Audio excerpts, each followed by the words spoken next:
ഇന്നലെ ഈ സംഭവം ഉണ്ടായത് മുതൽ ഇവിടെ നിൽക്കുന്ന ഞങ്ങളെല്ലാവരും ഗവൺമെൻറ്റും സ്ഥല MLAയും മറ്റ് വിവിധ രാഷ്ട്രീയ പാർട്ടി നേതാക്കന്മാരും മറ്റ് MLAമാരെല്ലാം ഈ വിഷയത്തിൽ ഇടപെടുകയും പരമാവധി സഹായങ്ങൾ ചെയ്യുകയും എത്രയും പെട്ടെന്ന് ഈ അപകടത്തിൽ ഇരയായ ആൾക്കാരെ നാട്ടിലെത്തിക്കുന്നതിന് വേണ്ട നടപടികൾ സ്വീകരിക്കുകയും ചെയ്തവരാണ്. ഇവിടെ ഒരു സ്കൂളിലാണെങ്കിൽ ഒരു ടീച്ചർ ഒഴികെ ബാക്കി എല്ലാവരും നമ്മെ വിട്ടുപോയി.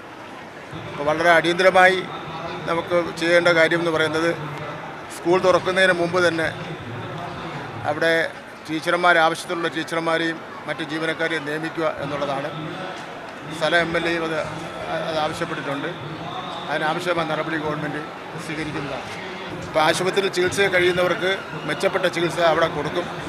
അതല്ല ചികിത്സ കുറച്ചുകൂടെ മെച്ചപ്പെട്ട നാട്ടിൽ ചികിത്സ വേണമെന്ന് ആവശ്യമുണ്ടെങ്കിൽ നാട്ടിൽ കോഴിക്കോട് മെഡിക്കൽ കോളേജിലോ ട്രിവാൻഡ്രം മെഡിക്കൽ കോളേജിലോ മറ്റേതെങ്കിലും ആശുപത്രിയിൽ ചികിത്സ കൊടുക്കുന്നതിന് വേണ്ടിയുള്ള സംവിധാനം ഗവൺമെൻറ് ഒരുക്കുന്നതാണ്.